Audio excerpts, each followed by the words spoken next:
tune from that song. A year later, a young Baltimore lawyer picked the tune up, put new words to it, and it is now the national anthem of the United States. Oh, say, can you see, by the dawn's early light. And it's a hard song to sing. Ask any musician.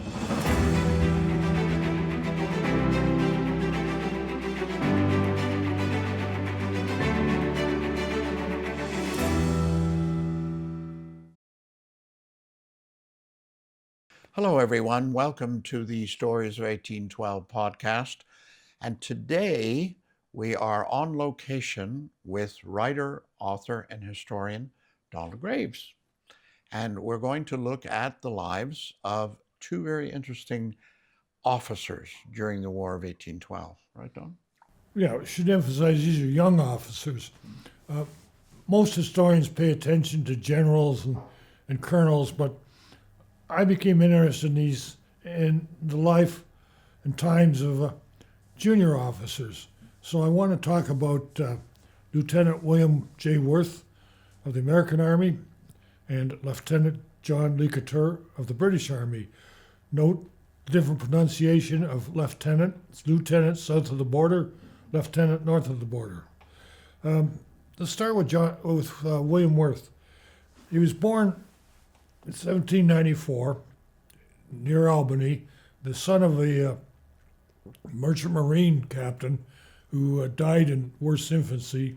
Worth's mother was a member of the Jenkins clan of New York, which is a very prominent local clan.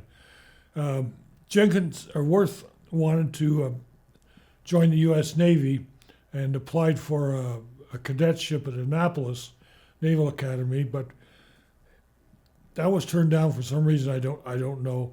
But he was commissioned an officer in the 23rd Infantry in March 1813 and appointed to the staff of Major General Morgan Lewis, who was proceeding to the northern frontier.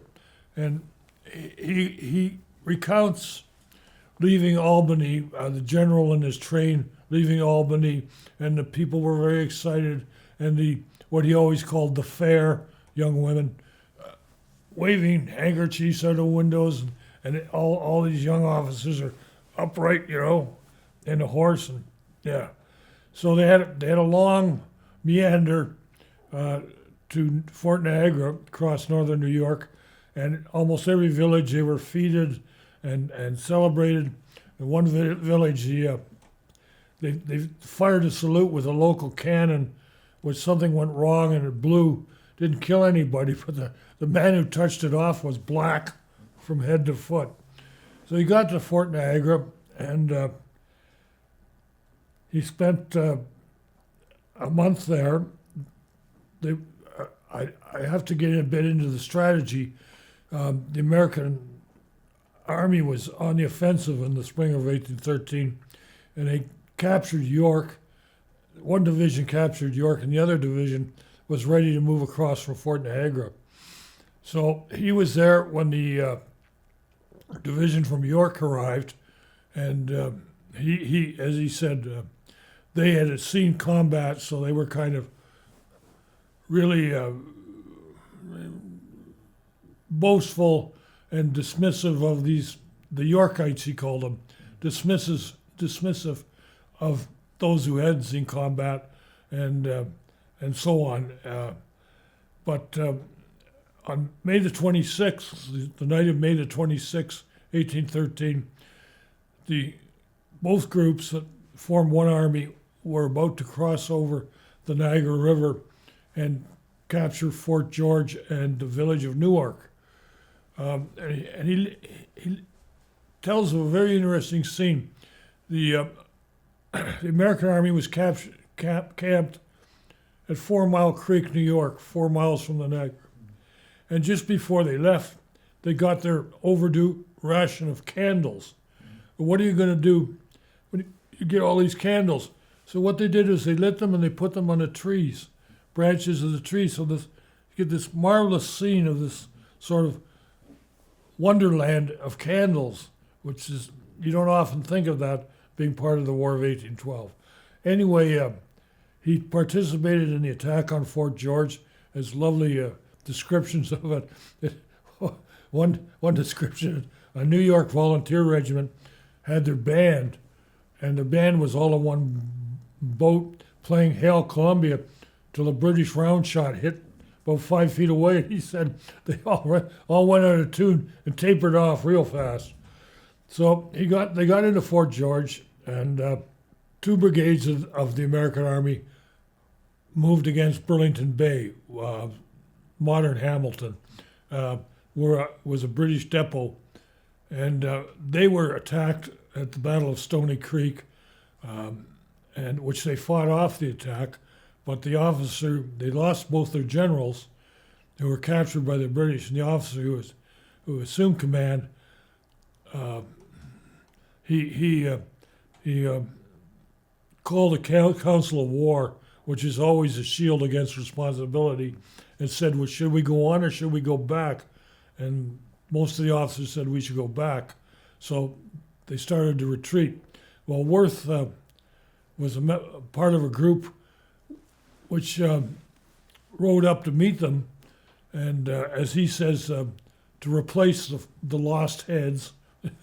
And his lovely story, they're riding along, these young officers, the dashing young officers, and they see this cottage, which is neater than usual, and it's also got flower beds around it. And right away, they're suspicious. There's a woman in there, and so again, they straighten themselves up in their saddles, and just as they come up to the cottage, the door opens, and down the path comes a young lady, who he said would have been very attractive in any circumstance, but in this one was doubly attractive. And he goes on and wearing a very sheer gown, which the wind pushed against her figure to flatter it. He's a teenager, they're all the same. So it turns out she's an American, and this really got these young guys going.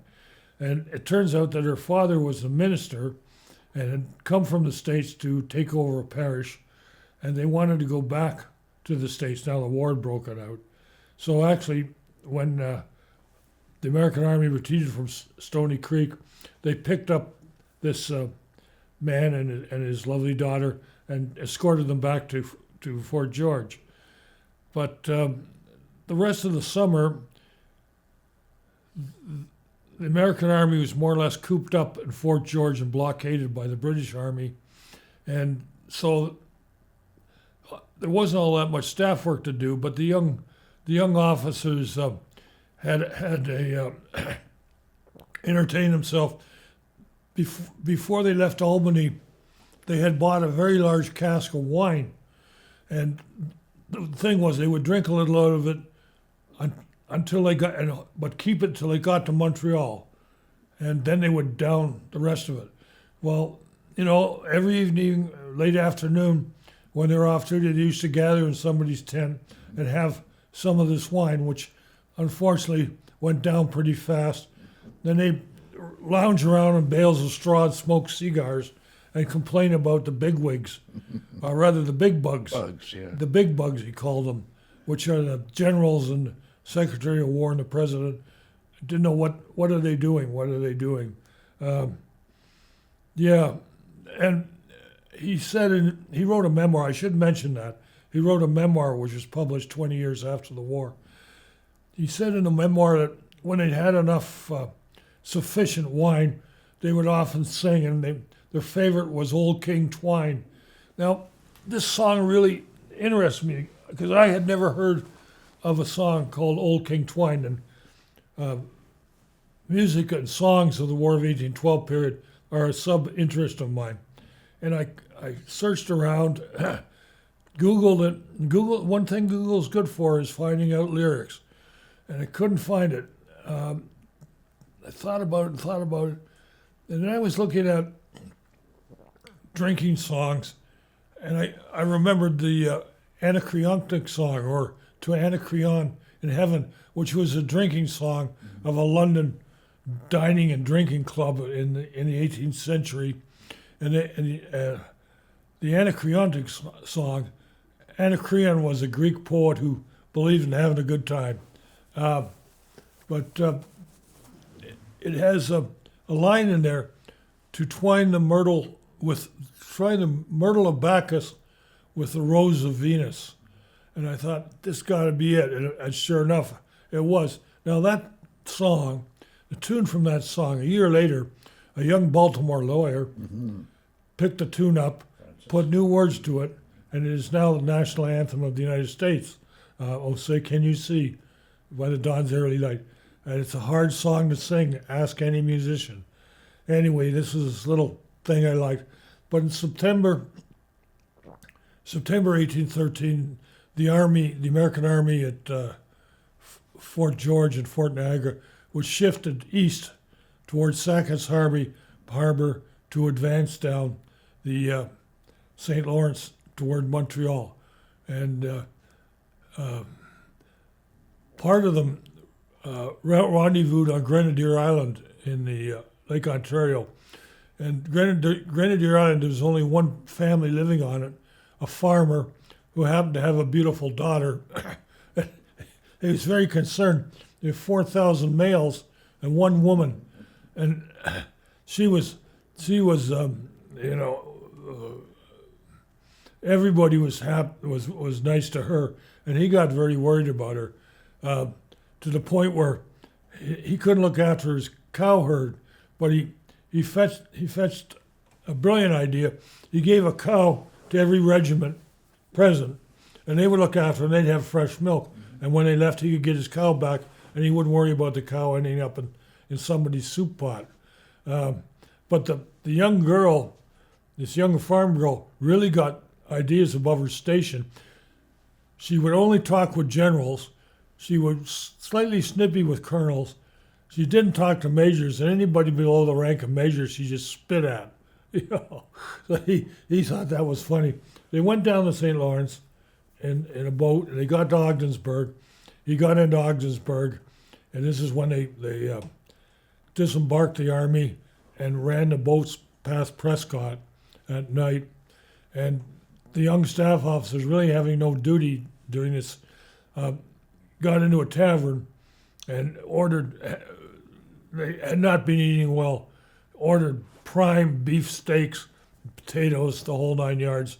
And they were enjoying this dinner, and all of a sudden there's a tremendous crash, a story above where they were sitting, and what had happened was Thomas Pearson at Prescott, the British officer, had opened fire in Ogdensburg, and a round shot come right through the attic, at which point they hastily ate up, paid their bill, and left.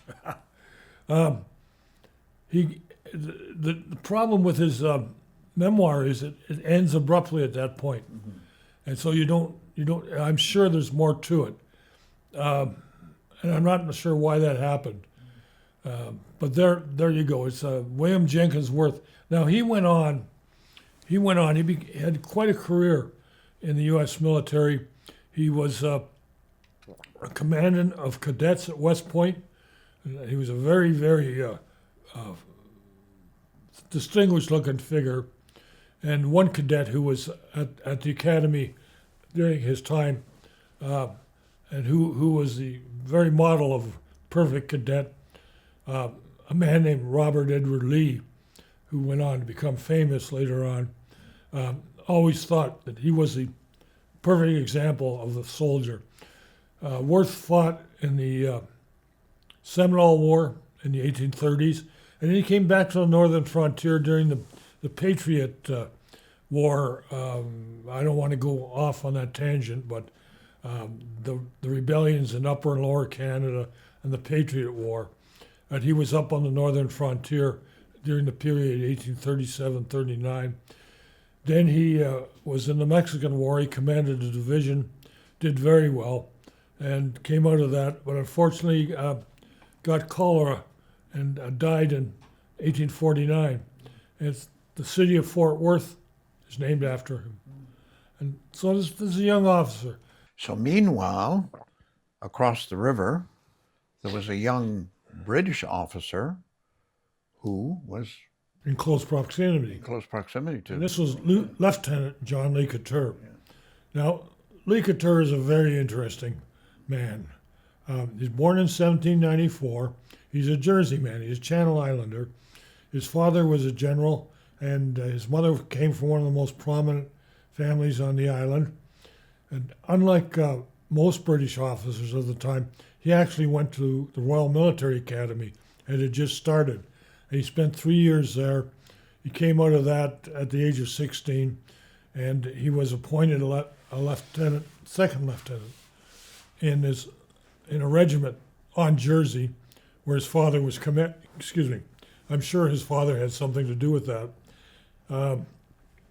His father was very strict, and LeCouteur worshipped the ground he walked on, was very careful to always obey him.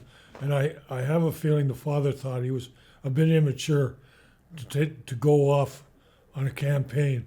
So he was on Jersey, and then his father managed to exchange him into a regiment in Canada, the 104th Foot. And so off he went to Canada. Now, the 104th Foot was a very interesting outfit.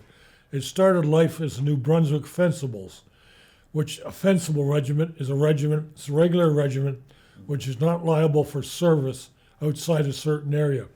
New Brunswick Fencibles as British North America. Then, about 1809 or 1810, it volunteered to become part of the regular army. In other words, to be liable for universal service anywhere in the world. And it became the 104th Foot. So LeCouteur was then sent to Canada to join. He arrived in Halifax. He was 17 years old. 17? I was 17 or 18.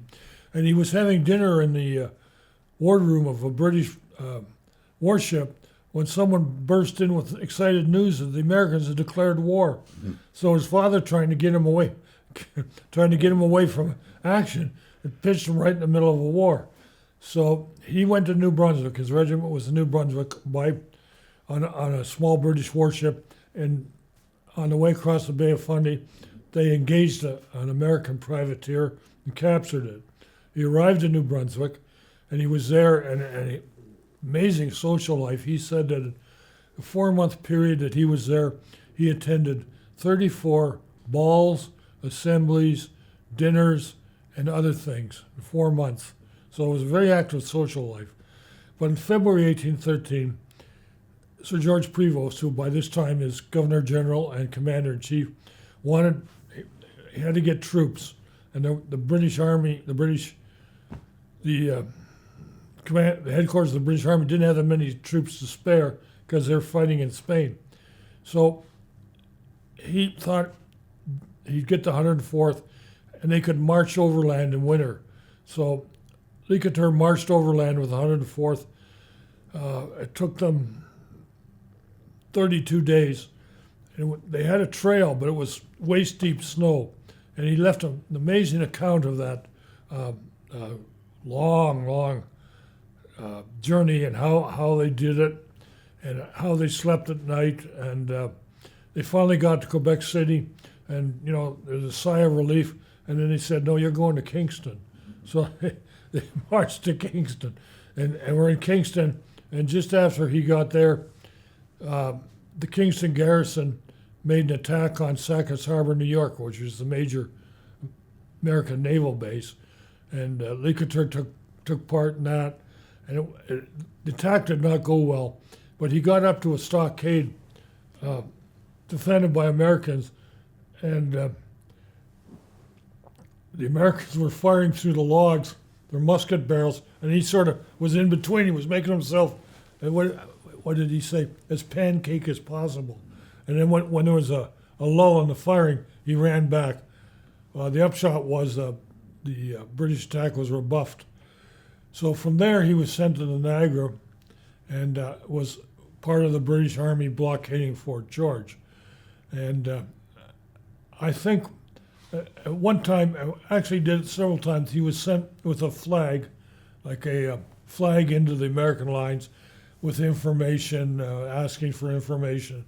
And one time he was sent in escorting 2 American ladies who had somehow ended up in British territory and wanted to get back to America, so he escorted them. And then he ran into young American officers and got talking to them, forgot the two ladies, and they went marched on.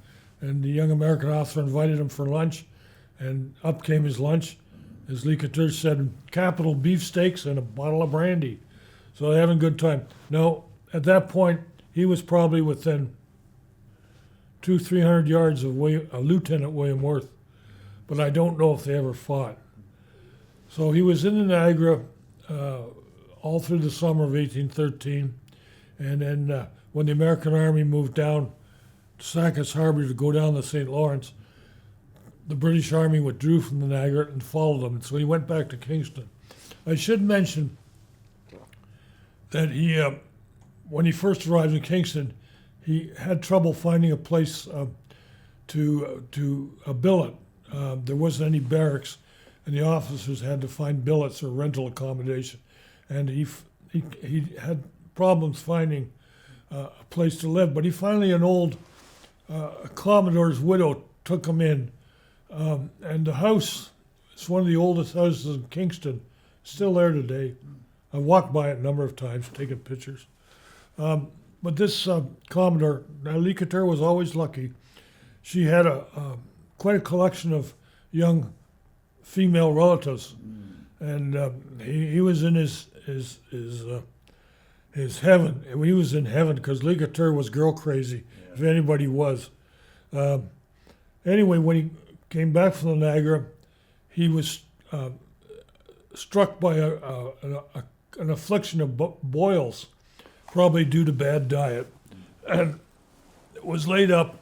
But the old widow permitted him to read novels, which is very risky stuff in 1812, 13, to a bevy, as he said, a bevy of young women who hung on my every word. Of course, he didn't tell them he was suffering from boils. They probably thought he was wounded in action.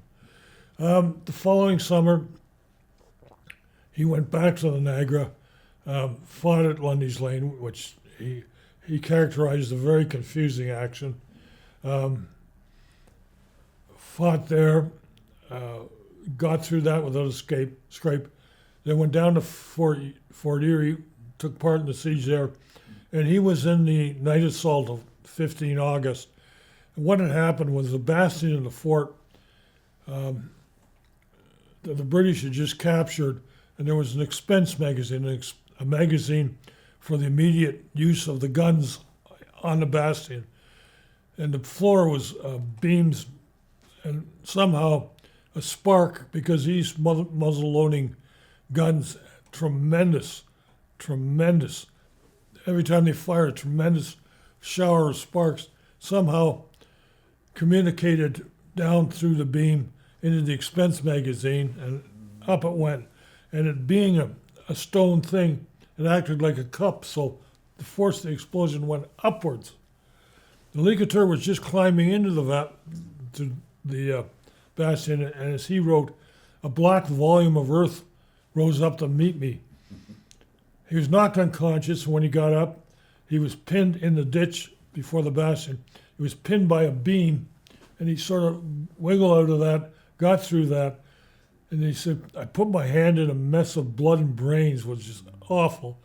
Got up, and there was a field, a clear area back to the British lines, and he started to go back, and on the way he found a fellow officer who was wounded.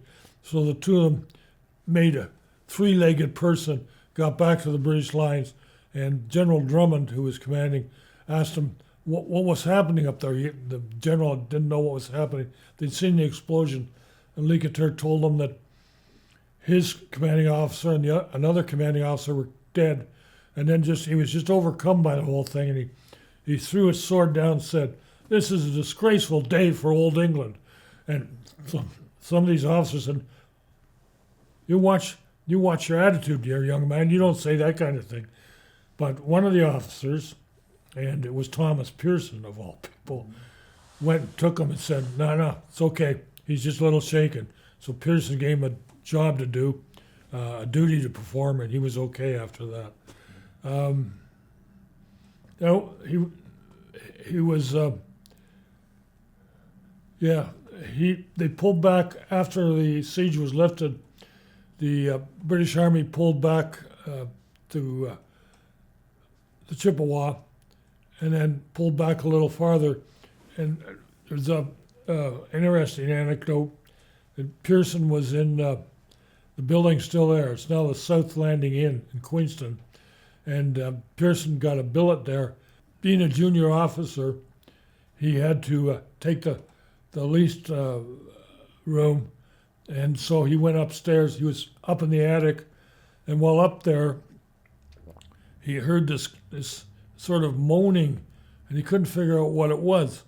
And he sort of explored around, and it was a little kitten. It got trapped up there somehow, so he got it out, and his servant said, "Check it out the window." And he said no. He went downstairs and got some milk and fed it, and the cat adopted him. And every time he went on parade after that, this cat would follow behind him. But he finally sent the cat to New Brunswick to stay with a friend. He went back to Kingston, back to his billet with the entourage of admiring young ladies.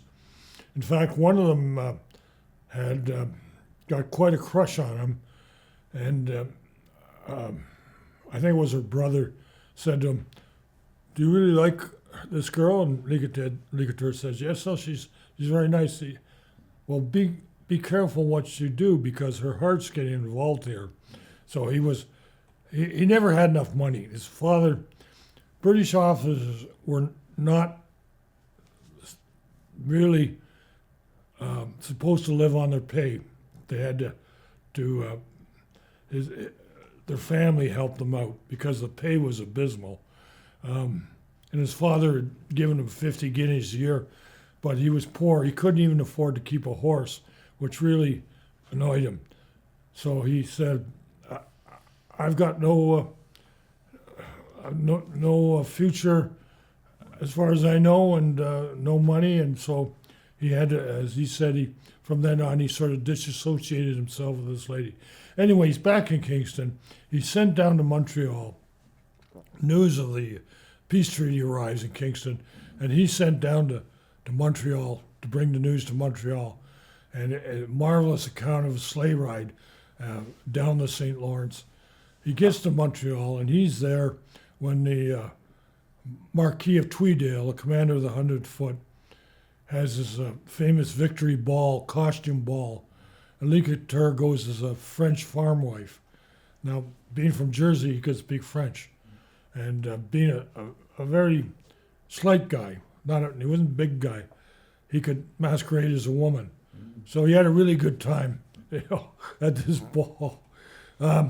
He returned to Jersey.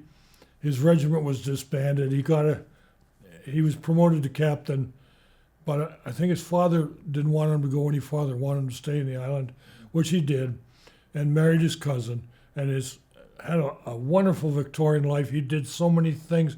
He founded the first not post-secondary, but advanced institution of education for young women.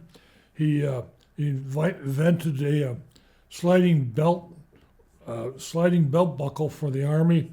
He played around with a rifle, but the thing that he did most of all, and why he's remembered on Jersey today, is he established the breeding points for the Jersey cow. Mm-hmm. And if you've ever been to Jersey, they take their cows very seriously. The cleanest, fattest, nicest cows I've ever seen. Well, the reason we know so much about him is because he kept a diary, which you edited, and it's a book. Yeah. Yeah. He kept a diary. Unfortunately, the diary was lost, one of his travels. But for the rest of his life, he wrote this memoir and added to it. He kept adding to it. He was always making references to his wartime experiences. It has an unusual title. I found the memoir. I was quite excited to find it. Yeah. It's very rare. Of course, in Jersey, the War of 1812 didn't mean anything, so they didn't make a big deal of it. And I made a big deal of it, and I edited it and published it. as the book Merry Hearts Make Light Days.